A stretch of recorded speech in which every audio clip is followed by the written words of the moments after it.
Hi students, last class में finish किया हम लोगों ने aggregate demand and aggregate supply. आज हम शुरू करेंगे कंजम्पशन फंक्शन।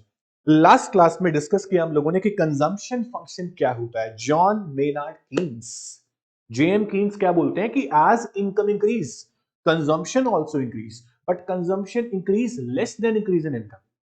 तो जॉन मेनार्ड कीन्स की थ्योरी को हम आज हम डिटेल में पढ़ेंगे। Is also called psychological law of consumption, fundamental law of consumption. जो आप देख रहे हैं स्क्रीन पे कंजम्पशन फंक्शन को मैं और बोल सकता हूं fundamental law of consumption, psychological law of consumption, Keynes का लॉ ऑफ कंजम्पशन। तो जेएम कीन्स बहुत बड़े इकोनॉमिस्ट, ये क्या बोलते हैं, इनकी थ्योरी जो थी कंजम्पशन को लेकर हम पढ़ चुके हैं बच्चों। क्या थी, बहुत छोटी सी स्टेटमेंट थी कि आपकी इनकम बढ़ेगी, आपका कंजम्पशन भी बढ़ेगा, लेकिन आपका कंजम्पशन इनकम के बढ़ने के कम रेट से बढ़ेगा, क्योंकि कुछ पार्ट ऑफ इनकम आप सेव भी करना चाहोगे। ये ह्यूमन की साइकोलॉजी कहती है, इसलिए इनको बोला गया, इस लॉ को बोला गया साइकोलॉजिकल लॉ ऑफ कंजम्पशन। चलिए आज शुरू करेंगे दोस्तों। Psychological law of consumption 4 marks में कैसे लिखते हैं, ठीक है, बड़े मार्क्स में कैसे लिखते हैं। तो psychological law of consumption 1 number में तो हमने पढ़ लिया लास्ट क्लास में कि इनकम बढ़ेगी कंजम्पशन बढ़ेगा, कंजम्पशन इनकम से कम रेट से बढ़ेगा। आज इसको हम 4 मार्क्स में कैसे समझाएंगे, कंजम्पशन फंक्शन को 4 मार्क्स में कैसे लिखेंगे, टेबल डायग्राम कौन से बनाएंगे, एक्सप्लेनेशन कैसे देंगे, क्या प्रेजेंटेशन रखेंगे, इसको हम आज सीखेंगे। ठीक है, चलो psychological law of consumption 4 mark का क्वेश्चन है। कंजम्पशन फंक्शन का प्रेजेंटेशन आप कैसे देंगे, ध्यान से देखना। सबसे पहले मैं शुरू करता हूं मीनिंग से। मीनिंग से पहले बता देता हूं कि हम क्या लिखने जा रहे हैं, क्या शुरू करने जा रहे हैं। तो हम शुरू करने जा रहे हैं बच्चा, कंजम्पशन फंक्शन। सर कंजम्पशन कौन करता है, आप बोलते हैं सर हाउस होल्ड्स करते हैं। सर कंजम्पशन किस पे डिपेंड होता है, मेरा आपसे क्वेश्चन है कंजम्पशन किस पे डिपेंड होता है। तो आप बोलेंगे सर कंजम्पशन तो हमारी इनकम पे डिपेंड होता है। मैं कितना कंजम्पशन कर सकता हूं, मेरे कंजम्पशन की क्या टेंडेंसी है, मेरा कंजम्पशन को लेकर क्या बिहेवियर होगा, ये मेरी इनकम बताएगी। मेरी इनकम ज्यादा है, मैं ज्यादा कंजम्पशन करूंगा। मेरी इनकम कम है, कम कंजम्पशन हुआ। मेरी इनकम ज्यादा परसेंटेज से बढ़ रही है, तो मैं अपना सेविंग का परसेंटेज ज्यादा रखना चाहूंगा और कंजम्पशन परसेंटेज कम रखना चाहूंगा, क्योंकि मैं चाहता हूं मैं ज्यादा से ज्यादा सेव करूं। ह्यूमन की साइकोलॉजी कहती है सर। देखो, ये बात ट्रू है कि इनकम बढ़ेगी, खर्चे बढ़ेंगे। एक बात को और समझना, मैं 2 स्टेटमेंट बोलूंगा, इनकम बढ़ेगी, खर्चे बढ़ेंगे। लेकिन आपकी इनकम ज्यादा परसेंटेज से अगर बढ़ रही है ना, तो आपके खर्चे जो हैं सर वो कम परसेंटेज से बढ़ेंगे। आपकी साइकोलॉजी, आपकी थिंकिंग ये बोलेगी आपको कि यार सेव कर, सेव कर, ये खरीदना है आगे जाके, ये मेरी इन्वेस्टमेंट मुझे करनी है, मेरा प्रिकॉशनरी मोटिव पूरा होना चाहिए, मेरे को कल को पैसे बचाने हैं, मेरे बच्चे क्या खाएंगे। तो आप जनरेशन का सोचना शुरू कर देते हैं एक लेवल के बाद। देखो बच्चों, लाइफ में ना बहुत सारे लेवल्स आते हैं, हम लेवल्स के हिसाब से हमारा माइंड अलग अलग चीजें सोचता है। आज आपने पैसे कमाने शुरू किए, आप सोचोगे सारे खर्च कर दूं, ये भी ले लूं, वो भी ले लूं, वो भी ले लूं, जो नहीं ले सकता वो भी ले लूं। लेकिन आते आते आते एक टाइम ऐसा आएगा कि आपके खर्चे, आप अपने खर्चों को कॉन्ट्रैक्ट करना चाहोगे कि मैं अब जोड़ूं जोड़ूं जोड़ूं। तो आपकी साइकोलॉजी बदल जाती है। कीन्स ने उसी साइकोलॉजी पे रिसर्च किया और आपको छोटा सा लॉ दिया, बिकॉज़ आप क्लास 12th में आप बच्चे हो, आप बच्चों वाला लॉ पढ़ रहे हो, उसको समझ लो, बाकी लोग बाद में पढ़ लेंगे। तो कंजम्पशन फंक्शन क्या होता है बच्चों, सबसे पहले बताऊंगा आपको meaning. What is the meaning of consumption function? So we can say that sir, it refers to, it refers to the functional relation, functional relation. Sir consumption किसका फंक्शन है, इनकम का। Functional relation between consumption and national income. Sir हम यहां पे एक individual की बात तो नहीं कर रहे हैं, हम ओवरऑल पूरी इकोनॉमी की बात कर रहे हैं। तो पूरी इकोनॉमी का टोटल कंजम्पशन और पूरी इकोनॉमी की इनकम, इसको नेशनल इनकम, उसके फंक्शनल रिलेशन की बात कर रहे हैं, एक इंडिविजुअल पर्सन की बात हम नहीं कर रहे हैं। ठीक है, इकोनॉमी एज ए होल की हम बात कर रहे हैं। तो functional relation between consumption and national income, इसकी जगह पर कई बार आपको देखने को मिलेगा disposable income. Sir what is disposable income? जो इनकम खर्चा और सेविंग करने के लिए बची हुई है after paying taxes and miscellaneous expenses to the government, उसके बाद जो इनकम बची है उसको बोलते हैं डिस्पोजेबल। तो कई जगह लिखा मिलेगा, कोई फर्क नहीं पड़ता उससे, आपको इस पे ध्यान देना है। आप नेशनल इनकम भी लिख सकते हो। तो कंजम्पशन जो है वो किसका फंक्शन है? Consumption is function of national income C, यानी consumption, F means function, Y means national income, consumption is function of national income. As income increases consumption also increases but at a lower rate, ये Keynes का कहना था। तो consumption function जब आपका ज्यादा marks में आएगा, पहले आप मीनिंग बता दो कि सर कंजम्पशन फंक्शन होता क्या है। कंजम्पशन फंक्शन को बोल सकता हूं मैं प्रोपेंसिटी टू कंज्यूम, इकोनॉमी का बिहेवियर कैसा होता है जब इकोनॉमी की इनकम बढ़ती है। जैसे जैसे इकोनॉमी रिच होती है तो इकोनॉमी का कंजम्पशन बिहेवियर, कंजम्पशन करने की टेंडेंसी क्या होती है, उसको बोलते हैं प्रोपेंसिटी टू कंज्यूम या फिर कंजम्पशन फंक्शन। तो मैं इस टॉपिक को पुकार सकता हूं प्रोपेंसिटी टू कंज्यूम के नाम से। करेक्ट है बॉस? प्रोपेंसिटी टू कंज्यूम ये हम पढ़ने जा रहे हैं। टेंडेंसी, प्रोपेंसिटी मतलब टेंडेंसी, मेरा क्या बिहेवियर होगा कंजम्पशन का इनकम को लेकर जब मेरी इनकम चेंज होगी।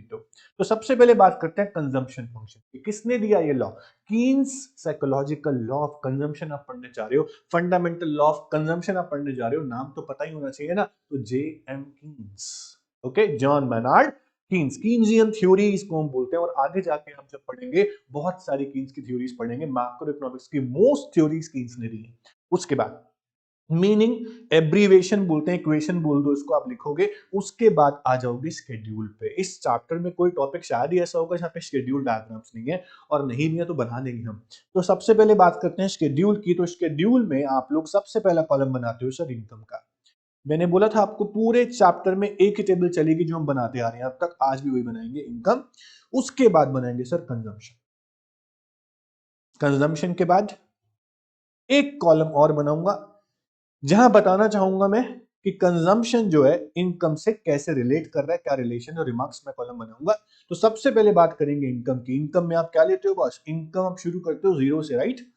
जीरो, 100, 200, 300, 400 एंड 500, यहां तक आप लेते हो। आपकी इनकम जीरो, आपका कंजम्पशन जीरो हम नहीं लेते, क्योंकि आप बेसिक नीड्स पे, बेसिक सर्वाइवल पे कंजम्पशन करना चाहेंगे। आपकी इनकम ना हो तो भी आप करेंगे। उस कंजम्पशन को बोलते हैं ऑटोनॉमस कंजम्पशन।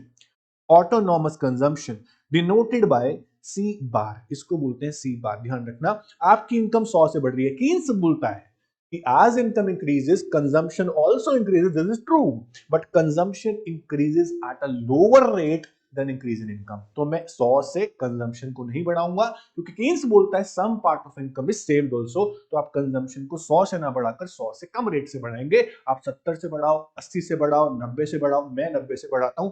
मैं यहाँ पे 100 लिखता हूँ 90 से इंक्रीज करके, फिर 190 लिखता हूँ, फिर 280 लिखता हूँ, फिर 370 लिखता हूँ, फिर 460 लिखता हूँ।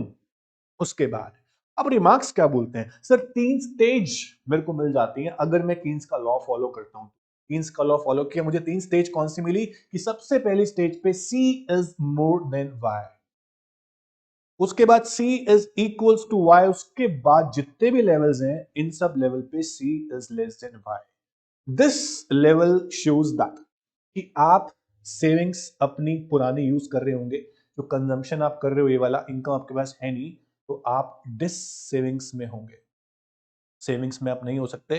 और जितना आप कमाएंगे उतना ही आप खर्च करेंगे, तो आपकी सेविंग्स जो होंगी सर वो जीरो होंगी। और अगर आप इनकम ज्यादा कमाएंगे, खर्चा कम करेंगे, तो आपकी सेविंग्स होंगी जो आपकी सेहत के लिए और आपके फ्यूचर के लिए बहुत अच्छा है, आपके बच्चों के लिए बहुत अच्छा है। तो सेविंग्स होनी चाहिए आपके पास for future precautionary motives, emergencies. तो इनकम कंजम्पशन रिमार्क्स आप बनाएंगे।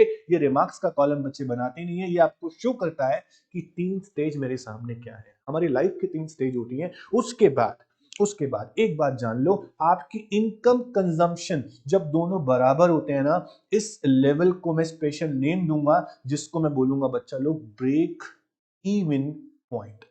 जितनी इनकम उतना कंजम्पशन, जितनी इनकम उतना कंजम्पशन, उसको बोलते हैं ब्रेक इवन पॉइंट। इसको ध्यान रखना है, भूलना नहीं है सर। करेक्ट है? चलो, उसके बाद अब हम इस टेबल से एक सुंदर सा ग्राफ बनाएंगे और ग्राफ में दिखाएंगे हाउ कंजम्पशन फंक्शन प्रोसेस्ड, कैसे कंजम्पशन फंक्शन को प्रोसेस किया जाता है। सुनना ध्यान से। सबसे पहले बनाएंगे एक्स एंड वाई एक्सेस। ये बनाने के बाद आप एक्स एक्सिस पे क्या लिखते हैं? आप एक्स एक्सिस पे हमेशा और हमेशा इनकम लिखते हैं। अब तक तो इस चैप्टर में आप इनकम ही लिखते आ रहे हैं, ठीक है। इनकम के बाद यहां लिखेंगे आप कंजम्पशन, क्योंकि आप कंजम्पशन फंक्शन पढ़ रहे हो, तो मैं एग्रीगेट डिमांड क्यों लूं या मैं एग्रीगेट सप्लाई क्यों लूं? मैं लूंगा कंजम्पशन और एक्स एक्सिस पे लूंगा इनकम। सर डायग्राम बनाना आपको अब तक आ गया होगा। आपको यहाँ कंजम्पशन फंक्शन में दो चीजें शो करनी है, कंजम्पशन और इनकम। तो इनकम कर्व शुरू कहां से होगा? आपको अब तक पता लग गया होगा, income starting from point of origin, क्योंकि जीरो है इनकम, तो ओरिजिन से शुरू करेंगे। और इनकम कर्व की शेप क्या होती है? जब लास्ट क्लास मैंने खत्म की थी, मैंने बोला था आपको मैं आपसे पूछूंगा इनकम कर्व की शेप क्या है, कंजम्पशन कर्व की शेप क्या है, तो आप बताओ इनकम कर्व की शेप क्या है? तो आप बोलेंगे sir upward sloping 45 degree angle, upward sloping, okay. ये आपका इनकम कर्व है, या फिर इसको आप एएस भी बोल सकते हो। उसके बाद अब आपको दूसरी चीज दिखानी है यहाँ पे, कंजम्पशन। तो कंजम्पशन कर्व कैसा है? कंजम्पशन कर्व आपका शुरू है 10 से, मतलब कि ओरिजिन के ऊपर से।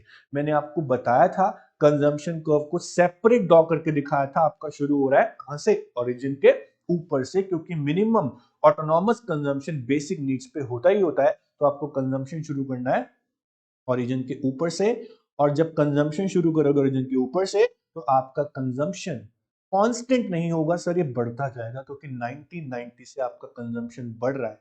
अगर आप इनकम कर्व को भूल कर थोड़ा सा ध्यान दो कंजम्पशन कर्व पे, तो कंजम्पशन कर्व जैसा यहां था वैसा ही मैंने कंजम्पशन कर्व यहां बनाया बच्चा लोग। ये आपका सी है। अब आपके सामने तीन स्टेज दिखाता हूं आपको, जो मैंने टेबल में लिखे। C more than Y, C equals to Y, C less than Y. देखो आपको यहां दिखते हैं बच्चों, C more than Y, yes sir दिखता है। सी इक्वल्स टू वाई, ये भी दिखता है। सी लेस देन वाई, ये भी दिखता है। तो आपके डायग्राम परफेक्ट होंगे, सब कुछ दिखेगा बस। ये इनकम कर्व और कंजम्पशन कर्व जहां इंटरसेक्ट करते हैं, उस पॉइंट से आपको एक परपेंडिकुलर लाइन जरूर ड्रॉ कर लेनी है, क्योंकि ये शो करेगा कौन सी इनकम पे आपका कंजम्पशन बराबर था, कौन सी इनकम पे आपका ब्रेक इवन पॉइंट था। Is called BEP, break even point. ये जो गैप है, इस गैप को आप पुकारते हैं सी बार के नाम से, ऑटोनॉमस कंजम्पशन के नाम से। इसको आप भूलना नहीं, इसको लिखना जरूर। तो आपके तीनों स्टेज यहां दिखा दिए, ठीक है। कंजम्पशन में ऑटोनॉमस कंजम्पशन भी दिखा दिया। ये आपका डिस्टेंस है, डिफरेंस है, सारे डिस सेविंग्स का है बॉस, क्योंकि आपका खर्चा ज्यादा आपकी इनकम से, यहाँ आपके सेविंग शुरू हो जाएंगी। This is called consumption function. इसको आप एक्सप्लेन भी करेंगे। Meaning, abbreviation, table, diagram, explanation, ये होता है आपका कंप्लीट प्रोसेस। तो आपको ना इस तरह से सारी चीज दिखानी है कि हम क्या क्या, देखो कुछ भूलना नहीं। प्रेजेंटेशन में आप कुछ भूल जाते हो, ये आपका नुकसान है। आपको प्रेजेंटेशन में कुछ नहीं भूलना बच्चों, आप भूलेंगे आपका नुकसान होगा। मैं आपको इन शॉर्ट यहाँ दिखाता हूँ।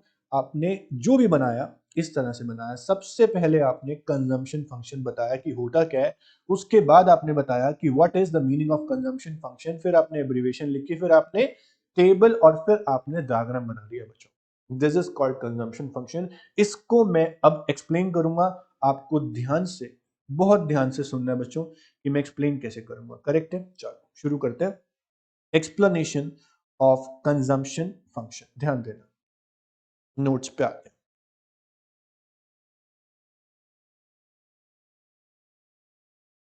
हाँ जी, consumption function, it refers to the functional relationship between consumption and national income. ये करेक्ट है।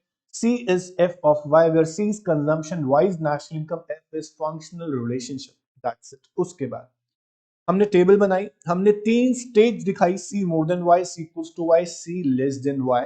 ये ऑटोनॉमस कंजम्पशन है, सी मोर देन वाई। ये आपकी डिस सेविंग्स है, ये आपका ब्रेक इवन पॉइंट है, जितना इनकम उतना ही खर्चा, नो सेविंग्स। ये आपका सेविंग यहाँ पे हो जाती है। ये आपका मीनिंग, एब्रीवेशन, टेबल, डायग्राम। अब आते हैं बॉस सबसे इंपॉर्टेंट पार्ट पे, जो बच्चे भूल जाते हैं लिखना। प्रेजेंटेशन का सबसे इंपॉर्टेंट पार्ट होता है एक्सप्लेनेशन, जो आपको भूलना नहीं है। वो क्या कहता है? Explanation of consumption function. Diagram को देखकर एक्सप्लेन करना है, पिक्चर उतार देनी है। जो कहती है पिक्चर, पिक्चर क्या कहती है कि इन द अबव डायग्राम, ध्यान दीजिएगा, इन द अबव डायग्राम, इस डायग्राम में क्या दिख रहा है आपको? एक्स एक्सिस पे आपने लिया सर इनकम को, वाई पे लिया आपने कंजम्पशन को, ओ वाई, ओ से लेकर, ये आपका ओ पॉइंट है, ये थोड़ा यहां हो गया, ये ओ से लेकर वाई तक आपका इनकम कर्व है, और सी सी आपका कंजम्पशन कर्व है। Both the curve intersect at point ई, जिसको बोलते हैं हम ब्रेक इवन पॉइंट, जो है लिखा हुआ है। और जो ओ सी गैप है, ये ओ से लेकर सी तक जो गैप है, इस गैप को बोलते हैं सी बार, ऑटोनॉमस कंजम्पशन, जो ये शो करता है कि इनकम जीरो ही क्यों ना हो, आप मिनिमम खर्चा करेंगे ही करेंगे। ठीक है, ये जो लिखा है ना, वो सारा डायग्राम से उतारा हुआ है। पिक्चर को देख के उतारने की क्या कह रही है, समझ रहे हो? बहुत सिंपल बातें होती है, मुश्किल काम इसमें कुछ भी नहीं है। एक्स पे क्या लिया है, वाई पे क्या लिया है, कौन सा को कौन सी शेप का है, कौन सा को किसको कट कर रहा है, उस कट पॉइंट पे क्या है, वो जो गैप है किस चीज का, सब बता दो। जरूरी नहीं है कि आप ऑर्डर्स में बताएं, लेकिन हाँ, पहला ऑर्डर तो सही होना चाहिए कि एक्स पे क्या लिया है, वाई पे क्या लिया है, इनकम कर्व कैसा है, कंजम्पशन कर्व कैसा है, सारी बातें आपको इसमें डालनी है बस। एक कंजम्पशन फंक्शन कंप्लीट होता है। कंजम्पशन फंक्शन क्या था, एक बार 2 मिनट में रिवाइज कराऊंगा। Consumption function refers to the functional relationship between consumption and national income. C is function of Y. फिर बनाई हमने टेबल जो हम बनाते आ रहे हैं, वाई की, सी की और रिमार्क्स। इनकम बढ़ेगी 100 से, कंजम्पशन 100 से नहीं बढ़ाएंगे, बिकॉज कीन्स सेज दैट। इसका नाम याद रखना, John Maynard Keynes, JM Keynes क्या बोलते हैं, इनकम बढ़ेगी कंजम्पशन बढ़ेगा, बट कंजम्पशन इनकम से कम बढ़ेगा। अब उसको दिखा दो, 90 से बढ़ा के दिखा दो। मिनिमम कंजम्पशन आपको करना ही करना है at low level of income. ये बेसिक नीड्स के लिए होता है, हम बिना कंजम्पशन के नहीं रह सकते हैं, तो ऑटोनॉमस कंजम्पशन आपको दिखाना है। और उसके बाद 3 स्टेज दिखानी है, C more than Y, C equal to Y, C less than Y. जहां सी इक्वल टू वाई होता है उसको बोलते हैं ब्रेक इवन पॉइंट, जो आपको जरूर शो करना है डायग्राम के अंदर भी और टेबल के अंदर। उसके बाद एक्सप्लेन कर डालना है, खत्म। हम कंजम्पशन फंक्शन को एक और नाम से पुकार रहे थे, प्रोपेंसिटी टू कंज्यूम। अब मैं पढ़ूंगा इसके टाइप्स, क्योंकि मैंने प्रोपेंसिटी टू कंज्यूम पढ़ लिया क्या। अब मैं पढ़ूंगा types of propensity to consume. What is propensity, मेरी क्या टेंडेंसी होगी, मेरा क्या बिहेवियर होगा, मेरी इनकम अगर चेंज होती है तो मैं कंजम्पशन में किस तरह के चेंजेस करूंगा। तो उसको मैं एवरेज और मार्जिनल दो बेसिस पे एक्सप्लेन कर सकता हूं। मेरा एवरेज कंजम्पशन क्या होगा, मतलब मेरी एवरेज प्रोपेंसिटी क्या रहेगी, मेरी मार्जिनल प्रोपेंसिटी क्या रहेगी। मेरी बात समझना, एक होता है कि मैंने टोटल कंजम्पशन को टोटल इनकम से डिवाइड कर दिया, तो क्या आ गया कि एवरेज मेरा निकल के आ गया। एक होता है मैंने इनकम में चेंज देखा, मैंने कंजम्पशन में चेंज देखा, मैंने चेंज इन कंजम्पशन को चेंज इन इनकम से डिवाइड किया, और मेरी मार्जिनल प्रोपेंसिटी। तो इनकम में बदलाव को देखकर आपकी क्या टेंडेंसी होती है कंजम्पशन के बदलाव को लेकर, आपका कंजम्पशन और इनकम किस रेशियो में है, वो एवरेज प्रोपेंसिटी है। मेरी बात समझना, प्रोपेंसिटी टू कंज्यूम होता क्या है, मैंने बता दिया आपको। प्रोपेंसिटी टू कंज्यूम किस तरह से आप देख सकते हो, आप किस बेस पे एक्सप्लेन कर सकते हो व्हाट इज प्रोपेंसिटी, तो मैं आपको बता दूं सर, प्रोपेंसिटी टू कंज्यूम को आप दो पार्ट में डिवाइड कर सकते हो। प्रोपेंसिटी टू कंज्यूम को आप दो पार्ट में डिवाइड कर सकते हो। सर वो दो पार्ट हैं, सबसे पहला, सबसे पहला, average propensity to consume. Average propensity to consume, ये क्या होता है ध्यान से सुनना। अगर मैं टोटल कंजम्पशन को डिवाइड करता हूं टोटल नेशनल इनकम से, it refers to the ratio, it refers to the ratio of total consumption to total income, total consumption to total income. अगर मैं टोटल कंजम्पशन को टोटल इनकम से divide करता हूं तो क्या आएगा, सी अपॉन वाई। मैं अगर कंजम्पशन को डिवाइड कर रहा हूं इनकम से, तो मेरे पास आएगा sir average propensity to consume. मेरी बात समझना, इस एवरेज प्रोपेंसिटी टू कंज्यूम को आप और भी डिटेल में समझा सकते हैं with the help of table and its properties. मेरी बात समझना, दूसरी प्रोपेंसिटी कौन सी, पहले वो समझ लो। अगर मैं दूसरी प्रोपेंसिटी की बात करूं तो वो है बच्चों मार्जिनल प्रोपेंसिटी टू कंज्यूम। ये क्या होता है कि आपकी इनकम में अगर चेंज होता है तो ऑब्वियस ही बात है आपका कंजम्पशन भी चेंज होगा। आपके कंजम्पशन में चेंज को मैं अगर डिवाइड कर दूं इनकम के चेंज से, पहले मैंने क्या किया, मैंने कंजम्पशन को डिवाइड किया इनकम से, मेरा एवरेज प्रोपेंसिटी टू कंज्यूम आ गया। मेरी एवरेज टेंडेंसी आ गई कि मैं एवरेज कितना खर्च करता हूं अपनी इनकम में से। अब मैं बोलता हूं मार्जिनल प्रोपेंसिटी, मेरी इनकम में अगर चेंज होता है तो मेरे कंजम्पशन में भी चेंज होता है, मेरे कंजम्पशन में जो चेंज होता है उसको मैं डिवाइड करता हूं चेंज इन इनकम से, तो मेरी क्या टेंडेंसी है वो पता चल जाती है, मार्जिनल वाली। मार्जिन मतलब एडिशनल, एडिशनल इनकम, मेरी इनकम में इंक्रीमेंट हुआ, मेरी इनकम में इंक्रीज हुआ तो मेरे कंजम्पशन में भी इंक्रीज हुआ।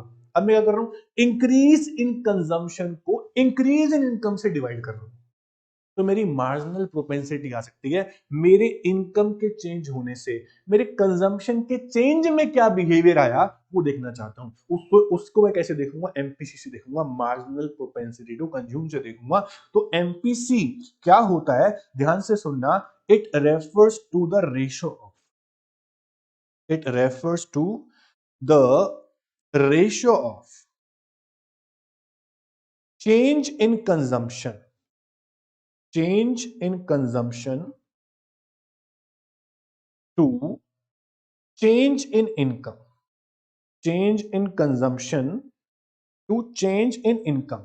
क्या लिखा मैंने, MPC is equals to change in consumption मतलब delta C divide by delta Y, इसे बोलेंगे एमपीसी। मेरी बात समझना, एवरेज प्रोपेंसिटी टू कंज्यूम, ये पहला टाइप है। दूसरा टाइप है marginal propensity to consume. Average propensity क्या होता है कि कंजम्पशन को डिवाइड कर दो इनकम से, तो आपकी एवरेज टेंडेंसी ऑफ कंजम्पशन आ गई आपकी इनकम में से। मार्जिनल प्रोपेंसिटी क्या होता है कि इनकम में चेंज हुआ, कंजम्पशन में चेंज हुआ, चेंज इन कंजम्पशन को डिवाइड कर दो चेंज इन इनकम से, तो आपके पास आता है मार्जिनल प्रोपेंसिटी टू कंज्यूम। अब इसको हम डिटेल में कैसे पढ़ेंगे सुनना, अभी आपको सब समझ में आएगा। अब सबसे पहले मैं क्या करूंगा, सबसे पहले मैं बनाऊंगा बच्चों टेबल, जिसमें मैं आपको निकाल के दिखाऊंगा average propensity and marginal propensity. सबसे पहला कॉलम लिया मैंने इनकम का, दूसरा कंजम्पशन का। देखो बच्चों सिंपल सा टॉपिक है, अगर आपसे टीचर पूछती है या पूछता है what is average propensity to consume, तो आप क्या बोलोगे, आप बोलोगे सर ये रेशियो होता है किसका, कंजम्पशन का और इनकम का। अगर आप कंजम्पशन, अपने कंजम्पशन को अपनी इनकम से डिवाइड कर दें तो एवरेज आप कितना कंजम्पशन करें आउट ऑफ एवरेज इनकम, तो आपको पता चल जाएगा। और अगर आप चेंज इन इनकम, आपकी इनकम 2 साल पहले ये थी, आज आपकी ये हो गई, और आपका कंजम्पशन 2 साल पहले ये था, आज ये हो गया, उस चेंज को आप अगर डिवाइड करें तो मार्जिनल प्रोपेंसिटी आ सकती है। तो मार्जिनल प्रोपेंसिटी और एवरेज प्रोपेंसिटी रेशियोज है। एवरेज प्रोपेंसिटी किसका रेशियो है, कंजम्पशन इनकम का।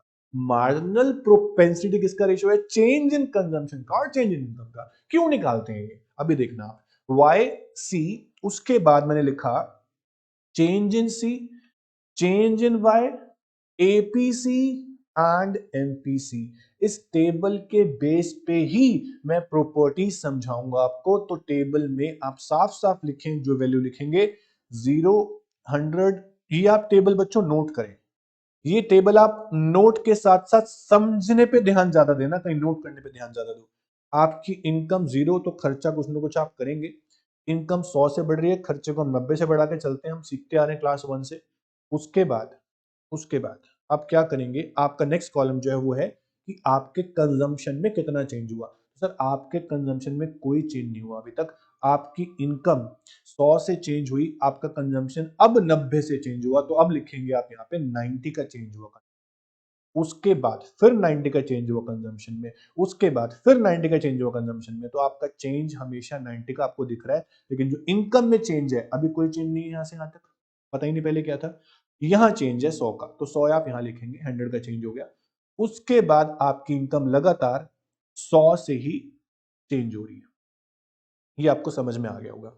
अब निकालना है मुझे एपीसी, फॉर्मूला मेरे पास होता है C upon Y, consumption upon income. तो अब क्या करेंगे सर, आप कंजम्पशन को इनकम से डिवाइड कर देंगे। 10 upon 0, 10 upon 0 is not defined, 10 upon 0 को आप 0 मत लिखना बच्चों, आपसे रिक्वेस्ट है, 10 अपॉन 0 इज नॉट डिफाइंड। उसके बाद 100 अपॉन 100 इज 1, बहुत सिंपल है। उसके बाद आप करेंगे 190 अपॉन 200, आपके पास आएगा 0.95, 0.95। फिर आप करेंगे 280 अपॉन 300, आपके पास आएगा 0.93, आप डिवाइड करके देख लेना बच्चों। उसके बाद 370 अपॉन 400, आपके पास आएगा 0.925। फिर 460 अपॉन 500, आपके पास आएगा 0.92। मैंने कुछ भी नहीं किया, मैंने सिर्फ कंजम्पशन को इनकम से डिवाइड किया। कंजम्पशन को इनकम से डिवाइड करने के बाद मेरे पास जो वैल्यूज आ गई, इन वैल्यूज को बोलूंगा मैं average propensity to consume. Average propensity to consume is the ratio, is the value which is obtained by dividing income, dividing consumption by total income. C को डिवाइड करूंगा इनकम से तो क्या आ जाएगा मेरे पास, एपीसी आ जाएगा। ये आ गया। अब निकालूंगा एमपीसी। ये क्या होता है, ये होता है ratio of change in consumption to change in income. Delta C को डिवाइड कर रहा हूं डेल्टा वाई से, तो डेल्टा सी मेरे पास 90 का, डेल्टा मेरे पास 100 का। तो मैं एमपीसी कैसे निकालूंगा सर, 90 अपॉन 100 0.9, फिर से 0. ये मेरे पास सेम वैल्यू आएगी। इन वैल्यूज के बेस पे मैंने वैल्यू क्यों निकाली, ये आप नोट कर लेना बच्चों, इंपॉर्टेंट टेबल है, ये नोट्स में नहीं मिलेगी, आपको खुद नोट करनी है, इसलिए नहीं मिलेगी क्योंकि आपको सीखना पड़ेगा। 90 अपॉन 100 0.9। अब क्या करेंगे आप, इन वैल्यूज के बेस पे आप प्रॉपर्टी समझ पाएंगे एपीसी की और एमपीसी। सबसे पहले पढ़ेंगे प्रॉपर्टीज ऑफ एपीसी। एपीसी की वैल्यू कितनी हो सकती है, कहां से कहां तक हो सकती है, ये आपको ध्यान देना है। क्या जीरो हो सकती है या नहीं, क्या नेगेटिव हो सकती है या नहीं, ये सब प्रॉपर्टीज में आएगा। इस प्रॉपर्टीज के ऊपर बहुत सारे इनडायरेक्ट क्वेश्चन बनेंगे। तो इनडायरेक्ट क्वेश्चंस के लिए आपको समझना पड़ेगा कि एपीसी क्या है, एमपीसी क्या है। मैं फिर से बता देता हूं, एवरेज प्रोपेंसिटी टू कंज्यूम। देखो बच्चों, हमने प्रोपेंसिटी टू कंज्यूम से पहले पढ़ा व्हाट इज कंजम्पशन फंक्शन, आपको समझ में आ गया। कंजम्पशन फंक्शन क्या होता है, the functional relationship between consumption and disposable income.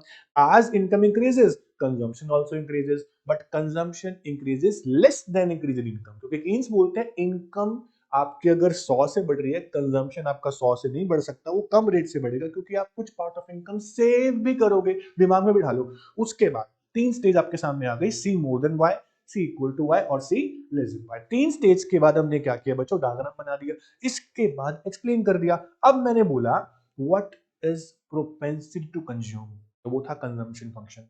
फिर मैंने बोला what are the types of propensity to consume, तो आप बोलोगे सर एपीसी एंड एम।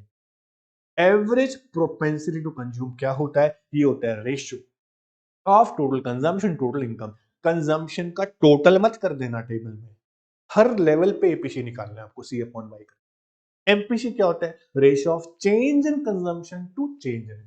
ठीक है, आपने दोनों फॉर्मूला समझ लिए। उसके बाद आपने बनाई टेबल।